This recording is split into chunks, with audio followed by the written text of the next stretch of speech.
இன்றைக்கு நாம் காரியங்களை பெற்றுக்கொள்ள முடியாதபடிக்கு அநேக தடைகளினாலே நாம் நிரப்பப்பட்டு இருப்போம் என்றால் நமக்குள்ளாக விசுவாசத்தை வர்த்திக்க செய்கிறது அவரை. மேகம் போன்ற திரளான சாட்சிகள் நம்மை சூழ்ந்திருக்கையில் பாரமான யாவற்றையும் நெருங்கி நிற்கிற பாவத்தை முதறி தள்ளிவிட்டு விசுவாசத்தை துவக்கிறது முடிக்கிறதுமாகிய இயேசுவை நோக்கி உங்களுக்கு நியமித்திருக்கிற ஓட்டத்தில் பொறுமையோடு ஓடக்கடவர்கள் என்று சொன்ன வசனத்தின்படி ஆண்டவரே எனக்குள்ளாக இந்த விசுவாசத்தை வர்த்திக்க செய்யும். இந்த ஸ்திரீ விசுவாசத்தோடு தொட்டால் மகிமை அவரிடத்திலிருந்து புறப்பட்டது. இந்த மகிமை நாமும் பெற்றுக்கொள்ளணும். ஆபிரகாமும் கூட மகிமை தேவன் வெளிப்பட்டார் என்று சொல்லி நாம் பார்க்கிறோம். எங்கே இந்த மகிமை நாம் இழந்து போனோம் என்றால் ஆதாம் ஏவாள் இந்த ஏதேன் தோட்டத்தில் எப்பொழுது அவர்கள் பாவம் செய்தார்களோ மகிமை அவர்களை விட்டு இடைபற்று போனது. மகிமை அவர்கள் பார்க்க முடியல. மகிமை கடந்து போயிற்று. ஆனால் எப்பொழுது ஆண்டவராகிய இயேசு கிறிஸ்து இந்த மகிமை திரும்ப நமக்கு கொடுப்பதற்காக கல்வாரி சிலுவையிலே தன்னைத்தான் ஒப்பு கொடுத்தாரோ நான் பார்க்க முடியும். அந்த சிலுவையினாலே திரும்ப இந்த மகிமையின் வஸ்திரத்தை நாம் உடுத்திக் கொள்வதற்காக, இந்த மகிமையின் ரட்சிப்பின் காரியங்களை நாம் பெற்றுக்கொள்வதற்காக ஆண்டவர் தன்னைத்தான் ஒப்பு கொடுத்தார். ஆக எகோபோத் என்கிற வார்த்தைக்கு மகிமையின் தேவன் என்று அர்த்தம் கொள்கிற இந்த காரியத்தை பார்த்தோமே. ஆக அந்த யாத்திராகமம் 2ஆம் அதிகாரத்தில் நாம் பார்க்க முடியும். அங்கு சட்டம் ஏற்றப்பட்ட ஆயிற்று, எந்த ஆண் குழந்தையும் இருக்கக்கூடாது என்று சொல்லி. ஆனால் இந்த எகோபோத் என்கிற இந்த ஸ்திரீ என்ன செய்கிறாள்? ஒரு நாணல் பெட்டியை எடுத்து அந்த வசனத்தை வாசிங்களேன். அவள் அதை அப்புறம் முடித்து வைக்க கூடாமல் ஒரு நாணல் பெட்டியை எடுத்து அதற்கு பிசினும் கீழும் பூசி அதிலே பிள்ளையை வளர்த்தி நதியோரமாய் நாணலுக்குள்ளே வைத்தாள். அதற்கு என்ன சம்பவிக்கும் என்பதை அறியும்படி அதில் தமக்கை தூரத்திலே நின்று கொண்டிருந்தாள். இந்த இடத்துல நான் பார்க்கிற காரியம், நாணல் பெட்டியை உருவாக்கினார். இந்த நாணல் பெட்டி இன்றைக்கு இருக்கிற சரித்திர ஆதாரத்தில் பார்க்க முடியும். பப்பாரஸ் என்கிற அந்த மரத்தில் இருந்து எடுக்கப்படுகிறதா. இதை சரித்திர ஆதாரத்தோடு சொல்லுகிறாங்க. நாணல், அதாவது பப்பாரஸ் என்கிற இந்த பெட்டியிலிருந்து அந்த மரத்திலிருந்து வருகிற அந்த மரத்தை கொண்டு ஒரு நாணல் பெட்டியை செய்கிறாங்க. அந்த பெட்டிக்கு ஆங்கிலத்தை பார்ப்போம் என்றால் ஆர்க் என்பதாக சொல்லப்படுகிறது. ஆர்க், அந்த பெட்டி செஞ்சாங்களே அது ஆர்க். இந்த ஆர்க் எங்கெங்கே வருகிறது என்று சொல்லி நாம் பார்ப்போம் என்றால் நோவா ஒரு பேழையை செய்கிறார். அதற்கும் ஆர்க் என்பதாக சொல்லப்படுகிறது.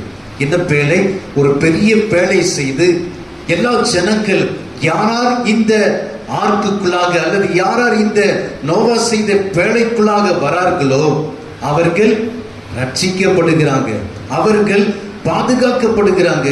நோவா தன்னுடைய காலத்துல 40 நாட்கள் எல்லாருக்கும் அறிவித்தார். கிட்டத்தட்ட 120 நாட்கள் எல்லாருக்கும் அறிவித்தார். இதோ தேசம் மழையினாலே அல்லது வானத்திலிருந்து பெய்ய போகிற மழையினாலே அழிக்கப்பட போகிறது என்று சொல்லி அறிவித்துக் கொண்டே இருந்தார். யாரும் கேட்கல. ஆனால் நடந்தது என்ன? நோவாவும் தன்னுடைய குடும்பமும் அங்கிருந்த எல்லா மிருக ஜீவன்களும் அந்த பேழைக்குள்ளாக சென்றதினாலே பாதுகாக்கப்படுகிறது. இந்த நோவா செய்த பேழை கொப்பேர் என்கிற மரத்தினாலே செய்யப்பட்டது. ஆனால் அதை ஆர்க் என்பதை ஆர்கே அப்படின்றால் இந்த எகோபோத் அந்த ஸ்திரீ செய்த பேழை கூட ஆர்க் என்பதாக சொல்லப்படுகிறது. அப்போ நோவா செய்த பேழைக்கு நான் என்ன தலைப்பு கொடுக்கிறேன் என்றால் அது ரட்சிப்பின் பேழை என்பதாக நான் சொல்ல முடியும். யாரார் இந்த ரட்சிப்பின் பேழைக்குள்ளாக இந்த ஆர்க்குள்ளாக வருகிறார்களோ அவர்களுக்கு எந்த சேதமும் இல்லை. ஆனால் பாதுகாக்கப்பட்டது நோவா, தன்னுடைய மனைவி சாம், கேம், யாப்பேத், இந்த 3 பிள்ளைகள் அவருடைய மனைவிமார்கள் உள்ள சென்றாங்க. அதனுடைய சந்ததி இன்றைக்கு தேசத்தில் இருக்கிறதை நான் பார்க்க முடியும். ஆக இந்த ரட்சிப்பின் பேழை இது எங்கு வருகிறது என்றால் ஆதியாகமம் புஸ்தகம் 6ஆம் அதிகாரம் 4ஆம் வசனத்துல நாம் வாசிப்போம் என்றால் ஆதியாகமம் புஸ்தகம் 6ஆம் அதிகாரம் 4ஆம் வசனம்.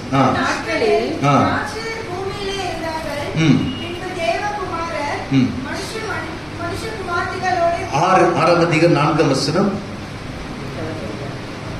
கரெக்டுங்களா? இந்த கெப்பேர் என்கிற மரம் வருது பாருங்க. அதுல மரத்தால் உனக்கு உனக்கு ஒரு பேழையை உண்டாக்கி, கெப்பேர் மரத்தால் உனக்கு ஒரு பேழையை உண்டாக்கி, இந்த பேழையிலே அறைகளை உண்டு பண்ணி அதை உள்ளும் புறமுமாக கீழ் பூசு.